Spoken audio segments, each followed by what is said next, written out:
বাংলাদেশ জিতেছে। Rank 4 শ্রীলঙ্কাকে one day ranking এর চতুর্থ দল শ্রীলঙ্কাকে বাংলাদেশ ওয়ানডে র্যাঙ্কিং এর 10th টিম হারিয়েছে। আজকের এই ম্যাচ জিতে বাংলাদেশ এই চলমান সিরিজে সমতা এনেছে। পিছিয়ে থাকার পর 20 বছরের প্রায় অপেক্ষার পর পঞ্চপাণ্ডব ছাড়া বাংলাদেশ যে খেলতে নামছে সেই ম্যাচে বাংলাদেশ দেয়ালে পিঠ থেকে যাওয়া বাংলাদেশ লঙ্কানদের হারিয়েছে বড় ব্যবধানে। এই ম্যাচ নিয়ে যত আলোচনা হবে এবং যে ডিসকাশনটা আমি যাবো তার আগে ধন্যবাদ দিতে চাই তাদের যারা ওয়াশরুমে আজকে অন্তত যাননি চাপ থাকার পরেও।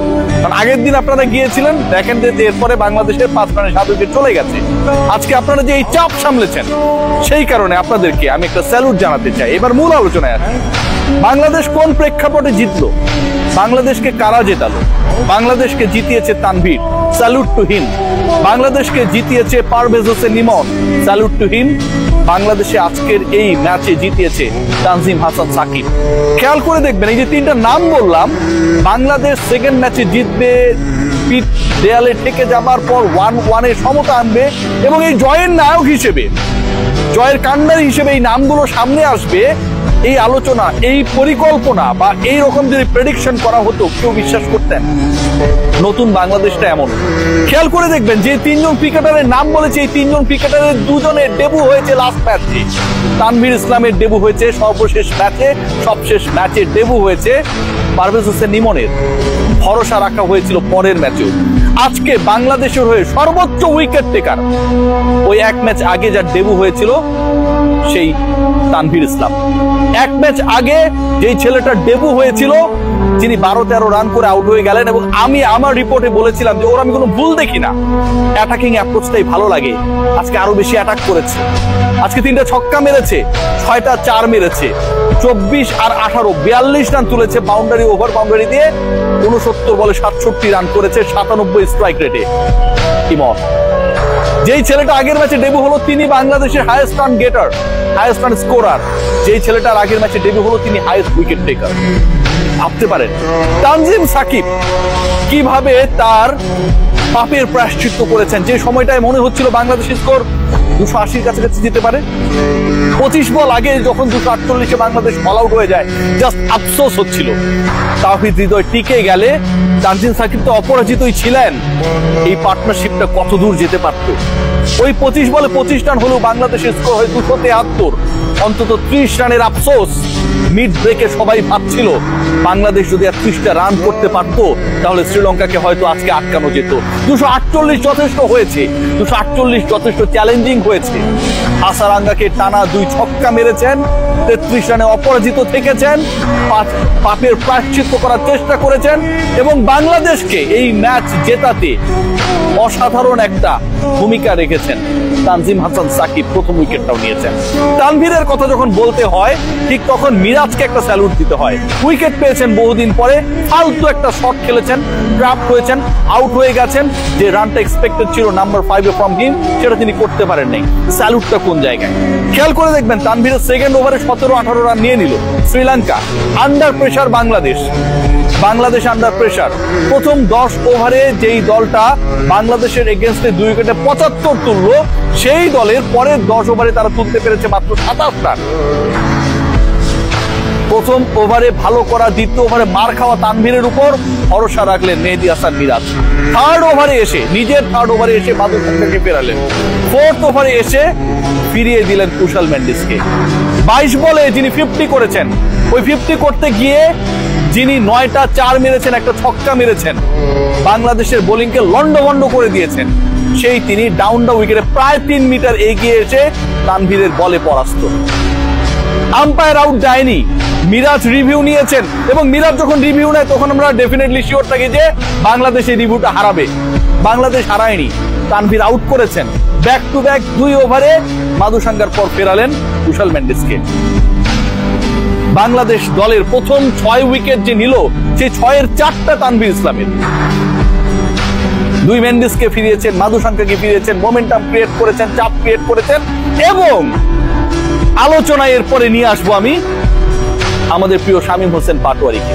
খেয়াল করে দেখবেন লিটন কুমার দাস দলে রাখা নিয়ে সব দিকে একটা হাঁসফাঁস, কেউ রাখতে চায়, কেউ ভেতরে তথ্য করে দেয় ফাঁস। শেষ পর্যন্ত লিটন কুমার দাস অবশেষে ড্রপ হলেন।